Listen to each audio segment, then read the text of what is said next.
Date के Ghani hospital में भर्ती कैले रहनी सर। में एसी में रहन भर्ती त देखनी तो हमारा लड़का के गोड़ हाथ पाला हो गए रहे, देह में रहन ना झूठो के ऑक्सीजन पर कुदावत रहे। हम कनी देह में नहीं खन झूठो के ऑक्सीजन लगौले बा। गए थे कमाने, सवेरे आए कमा कर दारू पिए थी, खा कर सुत गए और 2 बजे रात के दर्द उपटा कॉलेज में तो ले गए सब मोतिहारी। तो मोतिहारी गए सब भर्ती किए सब, तो डेट हो गए। जब दारू नहीं मिलता तो कोई पीता नहीं, और मिल रहा है तो क्यों मिल रहा है, इसका जिम्मेवार क्यों है। इस ऐसे लोगों पर कार्रवाई होना चाहिए, हत्या का मुकदमा होना चाहिए। कि ये पूरी तरह से सरकारी सिस्टम को फेलियोर होने का शो है ये, कि आखिर शराब वहाँ बन कैसे रही थी।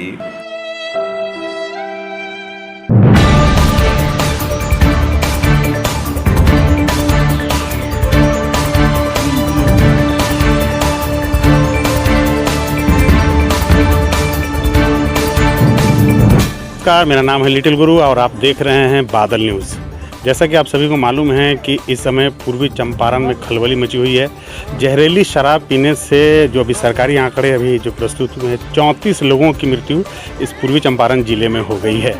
अभी मैं पहुंचा हुआ हूं इसी जिले के अंतर्गत मोतिहारी नगर निगम के वार्ड नंबर 30 में, जो लक्ष्मीपुर गाँव है। यहाँ पर 4 व्यक्तियों की मृत्यु हो गई है जहरीली शराब पीने से। ध्रुव पासवान जी जो कि अब हम लोगों के बीच में नहीं हैं, उनकी पत्नी हमारे साथ जुड़ रही हैं। उनसे हम कुछ पूछना चाहेंगे। हालांकि ये समय तो नहीं है पूछने का, अच्छा नहीं लगता है। पूरा परिवार जो है इस भयंकर त्रासदी से गुजर रहा है।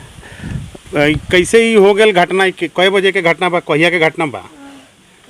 14 तारीख के तरह के आई नहीं लो, 14 तारीख के घटना भल दारू पीले रहनी। अच्छा, ये शराब जे मतलब जे पीलन तो 13 तारीख के उनका तबीयत खराब भइल और 14 के डेथ कर गेल। डेट के गनी हॉस्पिटल में भर्ती कैले रहनी सर, रात भर दिन भर। कौना हॉस्पिटल में, कौन जगह? RCM है। RCM हॉस्पिटल मोतिहारी जी। तब वहाँ का कहलक लोग? उनका कहलक लो जब अच्छा कर दे, पैसा करी रहता सब लगावत गई नहीं सोचा, हमने कहीं सोचा अच्छा करे कहते लो तो अच्छे न करी लो।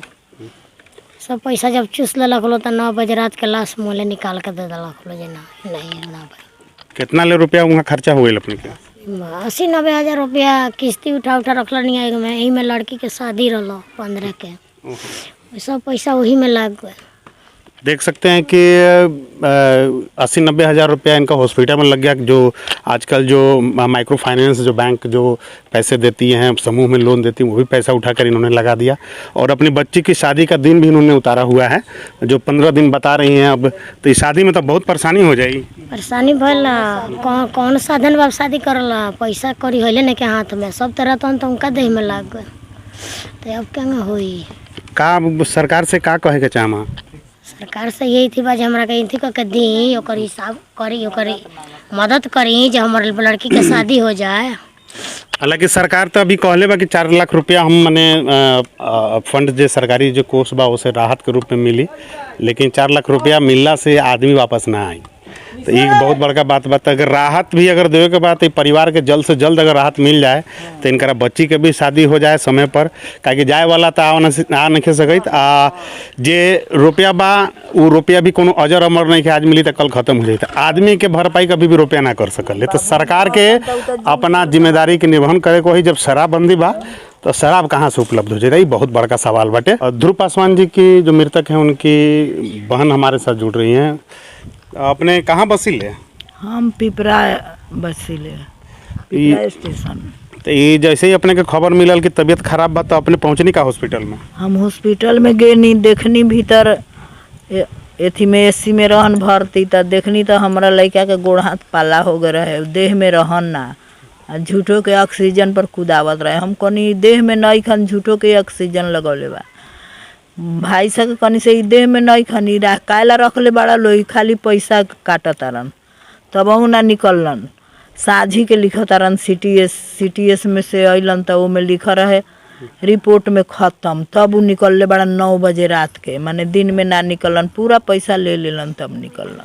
हमारे साथ इस समय जो मृतक ध्रुव पासवान जी थे हैं, उनके लड़के जो अभी देख रहे हैं, उन्होंने क्रिया लिए हुआ है। इतनी कम उम्र में प्रशासन की लापरवाही कर रहे हैं, जो सरकार की लापरवाही है। जहरीली शराब के वजह से असमय ही इस अबोध बालक के सर के ऊपर से इसके पिता का साया उठ गया है। बाबू, क्या कहना चाहेंगे इस घटना से? मतलब दर्द तो काफ़ी है, हमें पूछने में भी अच्छा नहीं लग रहा है, लेकिन ऐसे मतलब कम उम्र में पिता का साया उठ जाना काफ़ी दुखदाई होता है। पिताजी के बारे में क्या कहना चाहेंगे, कैसे ये हो गया? गए थे कमाने, सवेरे आए कमा कर दारू पिए थी, खा कर सुत गए और 2 बजे रात के दर्द उपटा कॉलेज में तो ले गए सब मोतिहारी। तो मोतिहारी गए सब भर्ती किए सब, तो डेट हो गए। अब जैसा कि बच्चा बता रहा है कि 2 बजे रात को अचानक दर्द उखड़ा, और तब इससे पहले इनके माताजी से, इनकी फुआ से हमारी बात हुई है, कई लोगों से और बात हुई है। बाबू, कितने भाई बहन हैं आप? 3 भाई 1 बहन। सबसे बड़े आप हैं? नहीं, छोटा है। और आपसे और लोग बड़े हैं जी। कितने लोगों की शादी हो गई है? क्या शादी कितने भाई बहन की हो गई है? अब इन कोई का नहीं हुआ है। 5वां महीना 15 तारीख के है शादी। अगले महीने यानी कि 15 मई को इनके बहन की शादी है, जैसा कि पहले भी बताया जा चुका है। और ये घर जहाँ पर खुशियाँ मनाई जाने वाली थी, वहाँ पे मातम पसरा हुआ है, क्योंकि आप समझ सकते हैं कि एक बेटी की शादी करने में पिता की एक अहम भूमिका होती है। तो पिता का साया उठ चुका है, पैसे की किल्लत है, जो पैसे थे वो बीमारी में चले गए। अब इनका ऊपर वाला ही, भगवान ही इनका सहारा है। देखना ही है कि स्थानीय जनप्रतिनिधि, जो सरकार ने 4 लाख रुपये मुआवजे की घोषणा की, वो इनको कब तक मिलता है। आप सभी को मालूम है कि इतना आसान नहीं होता है, इतनी जल्दी ये पैसे नहीं मिलते हैं, काफ़ी समय लगता है। तो क्या ये शादी ससमय होती है या पैसों के अभाव में शादी आगे टल जाती है? ये समाज की जिम्मेदारी है, साथ ही इस बच्ची की शादी की। हमारे साथ इनके जो ज्येष्ठ पुत्र हैं ध्रुव पासवान जी के, जो मृतक हैं, जो जहरीली शराब का ये जो प्रकोप है, ये जो जहरीली शराब नामक जो दानव हैं, जिन्होंने भी चंपारण में 34 जिंदगियां ले ली हैं, उन्हीं के ये बड़े लड़के हैं। अभी देख सकते हैं कि काफ़ी मातम का माहौल है। बात करने का मनो मिजाज किसी का नहीं है, ना हमारा मन कर रहा है बात करने का, लेकिन यहाँ की जो स्थिति है वो हम लोग पहुँचाने का प्रयास कर रहे हैं, ताकि ये जो अगर शराबबंदी है तो या तो तरीके से हो या तो फिर ना हो। क्योंकि अगर इस तरह से होगी शराबबंदी, तो जो शराब माफिया हैं वो जहरीली शराब बना करके लोगों की ज़िंदगियों से खेल रहे हैं। बुआ, ये घटना तो अब हो गया है, इसमें तो अब होने को कोई टाल नहीं सकता है, लेकिन आप लोगों के यहाँ से एक संदेश जाए, आप जो बोलिएगा वो एक संदेश जाएगा आने वाले लोगों के लिए, आने वाली पीढ़ी के लिए, जो लोग अभी भी जो शराब का चोरी छिपे सेवन करते हैं उनके लिए। क्योंकि आपने अपने पिता को खोया है, और पिता के खोने का दर्द वो आप ही जान सकते हैं जिन्होंने अपने पिता को खोया है। तो क्या कहना चाहेंगे? दारू जो लोग पीते हैं उनके लिए क्या कहना चाहेंगे? क्या दारू पीने वाले को क्या कहेंगे? अब आदमी बेच रहा है तो आदमी पी रहे हैं, दारू बंद है, बेचा रहा है तभी तो आदमी पी रहे हैं। जब नहीं बेचाएगा तो थोड़े आदमी पिएगा। सरकार से काफ़ी नाराज हैं, क्योंकि शराबबंदी झूठ मूठ की शराबबंदी है, और शराब हर जगह मिल रहा है। और वो तो दारू बंद थोड़े है, दारू तो बिक रहा है। अगर आज शायद अगर दारू खुलेआम होता तो पिताजी की स्थिति नहीं होती, कभी नहीं। तो कहीं ना कहीं जो शराब नीति है बिहार की, जिसकी वजह से आप देख रहे हैं कि कई लोगों की ज़िंदगियों के साथ खिलवाड़ हो रहा है। और ये कोई नई घटना नहीं है, इससे पहले भी कई घटनाएं हुई हैं। तो निश्चित रूप से सरकार को अपनी जो शराबबंदी की जो नीति है उसकी समीक्षा करने की ज़रूरत है, और इसमें कुछ नई रियायतों के साथ में एक फिर से कुछ नया करने की ज़रूरत है। क्योंकि शराबबंदी अब कागज़ों पे तो दिख रही है, कहने को तो दिख रही है, दारू हर जगह मिलती है, किसी से छुपा हुआ नहीं है। अगर नहीं मिलती शराब तो ये जो लगातार जो हर जगह छापे मार करके जो शराब जो पकड़ी जा रही हैं, कई बार विदेशी शराब पकड़ी जाती हैं।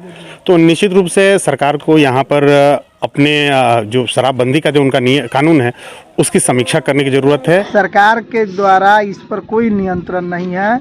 जहाँ तहाँ दारू बिक रहा है, जबकि बिहार में दारू बंद है तो बंद होना चाहिए, लेकिन इससे मौत हो रही है, इसका जिम्मेवार कौन है?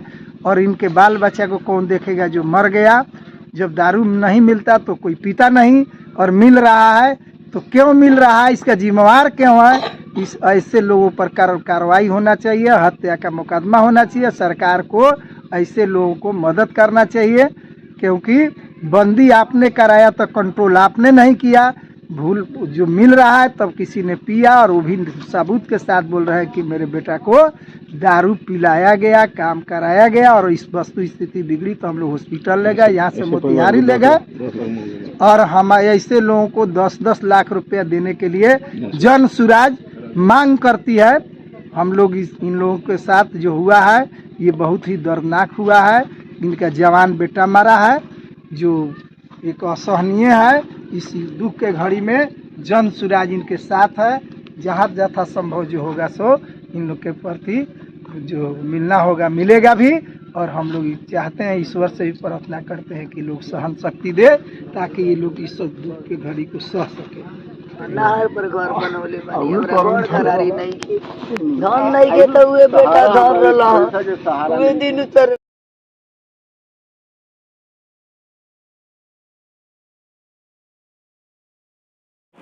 तो जहरीली शराब पीने से जो मृत्यु हुई है 34 लोगों की पूर्वी चंपारण में, उस पर क्या कहते हैं बिहार युवा प्रदेश सचिव एमएम के जनाब डॉक्टर शमीमुल हक साहब हमारे साथ जुड़े हुए हैं। सर, क्या कहना चाहेंगे? ये जो भी घटना हुई है और ये बहुत बड़ी घटना है, विचलित कर देने वाली घटना है। देखिए, ये चंपारण में एक बहुत बड़ा दर्दनाक हादसा इसको आप बोल सकते हैं कि जहरीली शराब पीने से अब तक सरकारी आंकड़े के अनुसार 34 लोगों की मृत्यु है और बहुत सारे लोग भर्ती हैं। सूचना तो ये भी है कि कुछ लाशों को बिना सरकार को बताए हुए जल्दीबाजी और डर की वजह से लोगों ने जला दिया और ये कहीं न कहीं दर्शाता है कि हमारे सरकार का जो सिस्टम है वो पूरी तरह से फेल है। सवाल ये नहीं है कि वो लोग पीने वाले, चूँकि सबको ही जान रहे हैं कि बिहार में शराबबंदी है, उनको शराब नहीं पीना है, ये तो है ही। इसकी हम लोग जो है शराबबंदी की हम और हमारी पार्टी शुरू से हम लोग इसके समर्थन में है कि शराबबंदी होनी चाहिए। लेकिन उससे भी बड़ा सवाल है कि ये पूरी तरह से सरकारी सिस्टम को फेलियर होने का शो है ये कि आखिर शराब वहाँ बन कैसे रही थी और पूरे ज़िले में एक जगह का जो है मैं न्यूज़ नहीं है, हरसिद्धि भी है, सुगौली भी है, तुर्कोलिया भी है, अरेराज भी है, पूरे ज़िले में इस तरह का धंधा हो रहा है। तो क्या नीतीश जी के प्रशासन को हम लोग फेल जो है समझें और यही शो हो रहा है। अच्छा डॉक्टर साहब, एक सवाल मेरा और भी है। जैसे जो सरकारी आंकड़े हैं अभी तक जब से शराबबंदी हुई है, जो सरकारी आंकड़े हैं उसके अनुसार 199 लोगों की अभी तक जहरीली शराब पीने से मृत्यु हो गई है। और सबसे मज़े की बात यह है कि अभी तक इस तरह के कांड में किसी को कोई सज़ा नहीं है, जबकि कहा जाए तो एक तरह से ये हत्या है। तो क्या लगता है कि इस बार भी कुछ ऐसा ही कुछ लीपापोती होकर रह जाएगा या किसी को सज़ा भी मिलेगी? 127 लोगों को पकड़ा गया अभी तक। जी, गवर्नमेंट ने अपना सिर्फ अपना कोरम को फुलफिल वो कर रहे हैं। कहीं से भी किसी बड़े शराब माफिया की गिरफ्तारी का अब तक न्यूज़ नहीं है। जिन चंद लोगों को पकड़ा गया है उसमें कुछ शराब पीने वाले भी हैं और थोड़ा बहुत माफियाओं के साथ काम करने वाले लोग भी हैं। लेकिन शराब का जो बड़ा माफिया है, जो पूरे ज़िले के नेटवर्क को ये लोग डील में रखते हैं, ये दर्शाता है कि यहाँ की प्रशासन भी उन माफियाओं को संरक्षण देती है। चूँकि बिहार गवर्नमेंट का ये वादा था कि जिस थाना के अंतर्गत शराब बेचा जाएगा वहाँ के थाना प्रभारी और वहाँ के वरीय पदाधिकारी वो वहाँ से सस्पेंड होंगे। तो सस्पेंड होने का मतलब ये नहीं कि आप उसको 6 महीना सस्पेंड में अपना रखिए और फिर उसको मनचाहा थाना दे दीजिए। सस्पेंड का मतलब है कि उस पर कड़ी से कड़ी कार्रवाई हो, उस पर FIR भी हो कि आखिर ये शराब बनती कहाँ से है, इनमें किन किन बड़े माफियाओं का रोल है। जब तक बड़े माफिया नहीं पकड़े जाएंगे, गरीब लोग जो उनके साथ मिले हुए हैं, जो शराब बनाने का काम जो है अब तक हो रहा है, उन लोगों को पकड़ के सरकार इस फाइल को बंद करना चाह रही है। अच्छा, एक बात और है, अभी जो घटना में है 4-4 लाख रुपए मुआवजे की घोषणा की है माननीय मुख्यमंत्री जी ने, जबकि इससे पहले वो कहते रहे हैं कि जो पिएगा वो मरेगा ही, जो काफ़ी गैर जिम्मेदाराना उनका ये वक्तव्य था। और विपक्षी पार्टियों ने हंगामा किया, जिसकी वजह से 4 लाख रुपए मिले। क्या लगता है कि सरकार 4 लाख रुपए दे करके अपना पल्ला झाड़ रही है, अपनी जिम्मेदारियों से भाग रही है? इस पर किस तरह की कार्रवाई होनी चाहिए आपके हिसाब से? देखिए, 2024 और 25 के चुनाव को देखते हुए सरकार ने घोषणा की कि 4-4 लाख रुपए दे दे। जिसके घर में मृत्यु हो चुकी, जिसके घर को कोई संभालने वाला नहीं है, उसका घर परिवार 4 लाख रुपये से बनने और बिगड़ने वाला नहीं है। सरकार को सबसे पहले अगर शराबबंदी है तो पूर्ण शराबबंदी होनी चाहिए, या फिर वो लोग अपना घोषणा करके खोल दें। अब तो वो लोग गवर्नमेंट में है, सरकार में है, जब वो लोग शराबबंदी में पूरी तरह विफल हो रहे हैं तो इससे अच्छा है कि वो लोग घोषणा करें और फिर से पहले की तरह फ्री कर दें। अगर वो फ्री नहीं करना चाहते हैं, वाकई बिहार को ठीक करना है, तो सबसे पहले माफियाओं की गिरफ्तारी हो और उन प्रशासन पर और प्रशासनिक अधिकारियों पर जो है FIR होना चाहिए जो लोग माफियाओं को संरक्षण देते हैं। और जिस थाने के अंतर्गत ये काम होता है, सबसे पहले उनके ऊपर FIR हो। तो आपको लगता है कि शराबबंदी पूर्णतया यहाँ पर विफल रही है बिहार में? देखिए, शराबबंदी पूरी तरह से विफल है। इससे पहले आपने देखा होगा छपरा में भी जहरीला कांड हुआ था, वहाँ भी जो है दर्जनों की संख्या में जो है की मौत हुई थी, और बहुत सारा वक्तव्य जो है आया था, बिहार सरकार का भी आया था, विधि मंत्री का भी आया था, बहुत सारे लोगों का गैर जिम्मेदाराना वक्तव्य आया था कि लोग शराब पिएंगे तो मरेंगे ही। ठीक है कि लोग शराब पिएंगे तो मरेंगे ही, लेकिन शराब आखिर बनती कैसे है? आप जो बोलते हैं कि मेरे राज्य में सुशासन की सरकार है, तो वो सरकार शराब कैसे बना रही है, शराब होम डिलीवरी कैसे हो रहा है? और ये तो कच्ची स्प्रिट का मामला है। ये तो हर थाने को सूचना होनी चाहिए कि उसके थाना क्षेत्र में कच्ची स्प्रिट कहाँ बन रही है। अचानक से इतनी बड़ी घटना होना और जल्दीबाजी के चक्कर में CM साहब ने 4-4 लाख की घोषणा कर दी, वो चुनावी स्टंट है और इससे ज़्यादा और कुछ भी नहीं है। वो डॉक्टर साहब, आपकी जो पार्टी है MIM, उसकी तरफ से क्या मांग रखते हैं ऐसी घटनाओं पर? आप क्या कहना चाहेंगे अपनी पार्टी की तरफ से? देखिए, ऑल इंडिया मजलिस इत्तेहादुल मुस्लिमीन ने नीतीश कुमार जी के इस घोषणा का खैर मकदम किया कि उन्होंने शराब जैसी हराम चीज़ को बंद करने का फैसला लिया, और उस वक्त हम लोगों को लगा कि बहुत सख्ती से लिया, तो हम लोगों ने उसका स्वागत किया। लेकिन नीतीश जी के प्रशासन, नीतीश जी की गवर्नमेंट, इन्होंने शराबबंदी को सार्वजनिक जगहों से बंद करके होम डिलीवरी तक भेजने का काम किया है। आज जितने भी आपके व्यूअर्स हैं, जितने भी लोग इस चीज़ को सुन रहे होंगे, वो भी जानते हैं कि एक फ़ोन पर शराब उसके घर तक जाती है और उसमें जो है प्रशासन की मिली भगत रहती है। एक जो उसमें थाना प्रभारी को इन्होंने अभी सस्पेंड किया, उन पर पहले से भी शराब के माफियाओं से साठ-गांठ का आरोप है। वैसे थाना प्रभारी को फिर से अपना थानाध्यक्ष देना, ये जो है मेरी समझ से तो बाहर है कि वैसे लोगों पर वो लोग FIR करें। ऑल इंडिया मजलिस इत्तेहादुल मुस्लिमीन शराबबंदी के पक्ष में थी, है और आगे भी रहेगी, लेकिन शराबबंदी हो तो पूरी तरह से हो। ये नहीं हो कि शराब की दुकानें बंद हो जाएं और आपके घर तक शराब को होम डिलीवरी करके भेजा जाए। डॉक्टर साहब, बहुत बहुत शुक्रिया हमसे बातचीत करने के लिए, आपने अपना कीमती समय दिया। बहुत बहुत धन्यवाद आपका भी कि इन गंभीर मसलों पर आप जैसे रिपोर्टर आते हैं, आप जैसे न्यूज़ वाले आते हैं और इन गंभीर मसलों को जनता के सामने रखते हैं। बहुत बहुत शुक्रिया। तो बातें तो बहुत सारी हैं, अगर बातें हम लोग करने बैठे हो तो आधे घंटे का हमारा ये इंटरव्यू हो जाएगा इनके साथ में। आपने देखा कि ये जो घटनाएं हुई हैं, जो पूरे ज़िले में अलग अलग प्रखंडों में लोग कह सकते हैं एक तरीके से कि जहरीली शराब पीने से तो मरे हैं, तो कहीं ना कहीं सिस्टम का फेलियर भी है।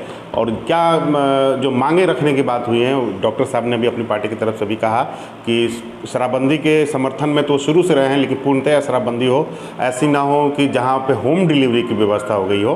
तो आप लोग देखते रहिए सच्ची और अच्छी खबर के लिए बादल न्यूज़। हमारे चैनल को भी सब्सक्राइब कर दीजिए आप लोग। नमस्कार।